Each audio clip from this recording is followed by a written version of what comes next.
अस्सलाम वालेकुम फ्रेंड, मेरा नाम है शाहिद और आप देख रहे हैं टॉप 7। दोस्तों, अगर दुनिया के सबसे खतरनाक तरीन ममालिक की बात की जाए तो नॉर्थ कोरिया का नंबर टॉप पर ही आएगा। इसको खतरनाक बनाते हैं इस मुल्क के कवानीन। यहाँ रहने वालों को बेशुमार पाबंदी और नाइंसाफियों का सामना करना पड़ता है। नॉर्थ कोरिया के कवानीन इतने सख्त हैं कि आप यहाँ रहने से किसी जेल में रहना ज्यादा पसंद करेंगे। वेल दोस्तों, आज की इस वीडियो में मैं आपको नॉर्थ कोरिया के कुछ ऐसे राजों के बारे में बताऊंगा जिनको आज तक कोई नहीं समझ पाया। तो शुरू करते हैं अपना काउंटडाउन। मजीद ऐसी वीडियोस देखने के लिए सब्सक्राइब करें टॉप 7 को और बेल आइकन को प्रेस करें इन्फॉर्मेटिव वीडियोस सबसे पहले देखने के लिए। Number 5, Mount Paektu. दोस्तों, 2016 के सितंबर में नॉर्थ कोरिया के इलाके पोंगाई में 5.3 की शिद्दत का ज़लज़ला रिकॉर्ड किया गया, लेकिन तहकीक से मालूम हुआ कि इस जगह के नीचे 10 टन बारूद दबाया हुआ था, जिसका मकसद ज़लज़ले जैसी सूरत हाल बनाकर इस जगह पर बड़ी सी दरार पैदा करना था। लेकिन ये बात और मशकूक हो गई जब सिर्फ 3 दिन बाद ही साउथ कोरिया में 5.4 की शिद्दत का ज़लज़ला आ गया। माउंट पेक्टू वो आतिशफज़ा पहाड़ है जो पूरी दुनिया में सबसे बड़े आतिशफज़ा पहाड़ों में से एक माना जाता है, और नॉर्थ कोरिया में जो 5.3 की शिद्दत का ज़लज़ला आया था वो इस पहाड़ से सिर्फ 75 मील की दूर था। एजेंसियों के मुताबिक नॉर्थ कोरिया के ज़ेरे ज़मीन तजर्बात की वजह से इस पहाड़ में मौजूद तबाहकुन आतिशफज़ा फटने का खदशा है, लेकिन नॉर्थ कोरिया के ऊपर साउथ कोरिया में दरारें पैदा करने का बोझ सवार है। इन तजर्बात की वजह से इस पहाड़ के आसपास काफी ज़लज़ले आ चुके हैं, लेकिन अंदाजा लगाया जा चुका है कि आने वाले सालों में इस आतिशफज़ा पहाड़ के फटने का खतरा बहुत ज्यादा है, जो कि एक बड़ी तबाही का सबब बनेगा।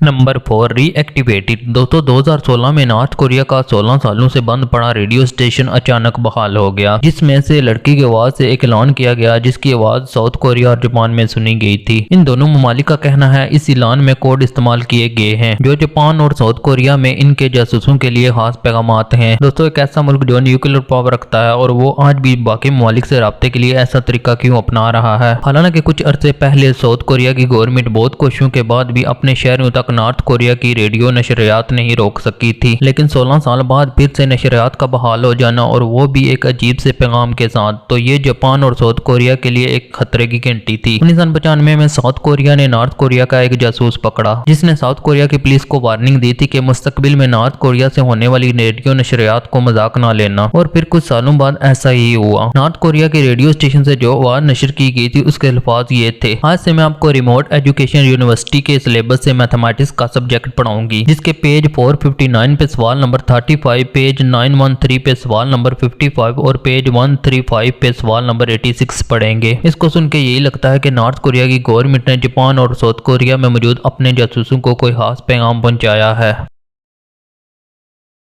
Number 3, invitation only zone. दोस्तों, 1970 में नॉर्थ कोरिया के लीडर ने एक खास जगह को इनविटेशन ओनली जोन का नाम दे दिया। तब से लेकर आज तक ये गैर मुल्कों को अगवा करके इस जगह पर रखते हैं। ये मामला तो शुरू जापान के लोगों को अगवा करके हुआ था, लेकिन आज तक ये पूरी दुनिया से हजारों लोग अगवा कर चुके हैं। नॉर्थ कोरिया जापान के लोगों को इसलिए अगवा करके लाता था ताकि अपने लोगों को जापान की जुबान और रस्म और रिवाज सिखाए जा सके, और जब उन्होंने और ममालिक से लोगों को अगवा करना शुरू किया तो मजीद तहकीकात से पता चला ये उनका ब्रेन वॉश करके वापस उनको उनके ही मुल्क में नॉर्थ कोरिया का जासूस बनाकर भेज रहा है। 2002 में नॉर्थ कोरिया के लीडर ने यह खुद माना था कि उन्होंने 13 जापानियों को अगवा किया था, जिससे पूरी दुनिया और खास तौर पर जापान में गुस्से की लहर दौड़ पड़ी थी। जापान की एजेंसियां आज तक अपने लोगों को वापस लाने की कोशिश कर रही हैं।